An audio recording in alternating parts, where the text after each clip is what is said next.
Hi friends, ಇದು ನನ್ನ day 18 vlog. ಇದು ಸೀದಾ ಗಾಡಿ ಲೋಡೆಲ್ಲ ಆಯಿತು. ಇನ್ನೊಂದು ಹೋಗೋ ಟೈಮಲ್ಲಿ ಅದ ಗಾಡಿ ಬೇರೆ ಅಡ್ಡ ಹಾಕ್ಬಿಟ್ಟಿದ್ರು. ಗಾಡಿ ಬೇರೆ ರೋಡ್ಗೆ ಹಾಕ್ಬಿಟ್ಟಿದ್ರು, ಲೋಡ್ ಮಾಡ್ತಾಯಿದ್ರು. ಇದರಲ್ಲಿ ಚಿಕ್ಕ ರೋಡ್ ಬೇರೆ ಅಂತ ಕಾಯ್ತಾ ಇದ್ದೀನಿ, ಯಾವಾಗ ಜಾಗ ಬಿಡ್ತಾರೆ ಅಂತ. ಹೋಗ್ತಾ 1,000 ರೂಪಾಯಿ ಡೀಸೆಲ್ ಹಾಕ್ಕೊಂಡು ಸೀದಾ ಹಂಗೆ ಪಾಸ್ ಆಗೋಣ, ಹೋಗೋಣ ಹಂಗೆ ನೋಡೋಣ ಏನಂತ. ಹಾಯ್ ಫ್ರೆಂಡ್ಸ್, ಏನಿಲ್ಲ, ಈ ಗಾಡಿ ನಂಬರ್ ಪ್ಲೇಟ್ ನೋಡಿದೆ. ಇದೇನು ಅರ್ಧ ಎಲ್ಲೋ ಅರ್ಧ ರೆಡ್ ಬ್ಲ್ಯಾಕ್ ಐತೆ, ಏನು ಸಮಸ್ಯೆ ಅಂತ ಗೊತ್ತಿಲ್ಲ. ಅದೇನು ನಂಬರ್ ಪ್ಲೇಟ್ ಅಂತ ಗೊತ್ತಿದ್ರೆ ಸ್ವಲ್ಪ ಕಮೆಂಟ್ ಮಾಡಿರಿ, ತಿಳ್ಕೊತೀನಿ, ಯಾಕಂದ್ರೆ ನನಗೆ ಗೊತ್ತಿಲ್ಲ. ಹಾಯ್ ಫ್ರೆಂಡ್ಸ್, ಇಲ್ಲಿ ನೋಡಿದ್ರೆ ಗೊರಗುಂಟೆಪಾಳ್ಯದಲ್ಲಿ ಫುಲ್ ಟ್ರಾಫಿಕ್ ಜಾಮು. ಸಿಗ್ನಲಲ್ಲಿ ಹೋಗ್ತಾನೆ ವೀಡಿಯೋ ಮಾಡ್ಕೊಂಡು ಹೋಗಿದ್ದೆ, ನೋಡಿದ್ರೆ ಬಂದು ನಾನೇ ತಗೊಳಕೋಗ್ಬಿಟ್ಟಿದ್ದೀವಿ. ನೋಡಿ, ಫುಲ್ ಟ್ರಾಫಿಕ್ ಜಾಮಲ್ಲಿದ್ದೀನಿ. ಈ ಟ್ರಾಫಿಕಲ್ಲಿ ಎಷ್ಟು 10 ನಿಮಿಷದಿಂದ ಕಾಯ್ತಾ ಇದ್ದೀನಿ, ಇನ್ನೂ ಯಾವಾಗ ಹೋಗುತ್ತೆ ಗೊತ್ತಿಲ್ಲ. ಏನು ಮಾಡೋದು, ಹೋಗಿ ಜಲ್ದಿ ಹೋಗೋ ಟೈಮಲ್ಲೇ ಈ ಥರ ಕಬರಿ ಇರ್ತಾರೆ. ಫಸ್ಟೇ ಲೇಟ್ ಆಯಿತು ಬೇರೆ. ಇಷ್ಟೊತ್ತಿಗೆಲ್ಲ 9 ಗಂಟೆಗೆ ಬಂದಿದೆ, ಕರೆಕ್ಟಾಗಿದ್ದಿರ ಅನ್ಸುತ್ತೆ. ಈ ಕಡೆ ಖಾಲಿಯಾಗಿದ್ದೆ ಆಯಿತು. ನಾನು ಯಾವಾಗೂ RMC ಮೇಲೆ ಹೋಗ್ಬಿಡ್ತಾಯಿದ್ದೆ. ಸರಿ, ಪೊಲೀಸರು ಇದ್ದಿಲ್ಲ, ಸ್ಟ್ರೀಟಾಗಿ ಹೋಗೋಣ ಅಂತ ಸ್ಟ್ರೀಟ್ ಬಂದೆ. ನೋಡ್ರಿ ಈ ಥರ ಎಲ್ಲ ಆಗ್ತದೆ.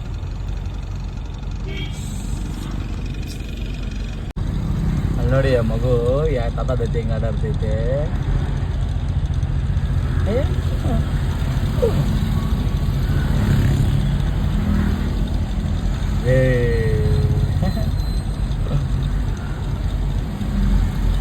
ಈ ಟ್ರಾಫಿಕ್ ಜಾಮಲ್ಲೂ ಇದೆಲ್ಲ ನೋಡಿದ್ರೆ ಏನೋ ಒಂಥರ ಖುಷಿ ಎಲ್ಲ.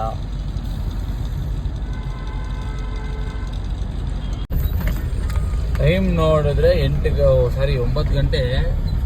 Traffic jam, Hebbal full traffic.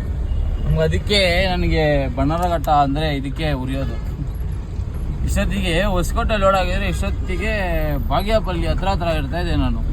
ಹೊಸಕೋಟೆದಲ್ಲಿ load ಆಗಿದ್ರೆ, ಈ ಬಣ್ಣರಘಟ್ಟದಲ್ಲಿ ಲೋಡ್ ಆದರೆ ಮಾತ್ರ ರಾಮಾಯಣ ನಮಗೆ ಅಶ್ಯೋರ್ಡ್ ಮಾಡಿಸ್ಕೊಡ್ತಾರೆ. ಇನ್ನು ಇಲ್ಲೇ 9 ಗಂಟೆ ಅಂದರೆ ಇನ್ನು ಯಾವಾಗ ಹೋಗೋದು ನಾನು ಇಲ್ಲಿ. ಅದೇ ಇದು ಅನ್ಲೋಡ್ ಆಗೋದು ಲೇಟೇ. 3 ಗಂಟೆಗೆ ಹೋದ್ರೆ ಅನ್ಲೋಡ್ ಮಾಡ್ತಾರೆ.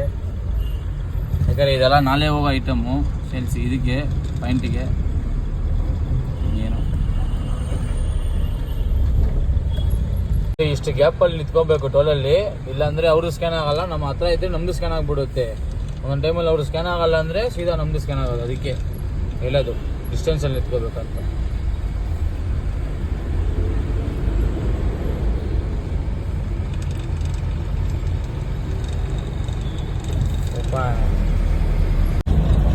ಸೀದಾ ಡೀಸೆಲ್ ಫಿಲ್ ಮಾಡ್ಕೊಂಡಿದ್ದೀನಿ. ಸೀದಾ ಹೋಗೋದೇ ಇವಾಗ ಹೈದ್ರಾಬಾದಿಗೆ. ಟೈಮ್ 10 ಗಂಟೆ.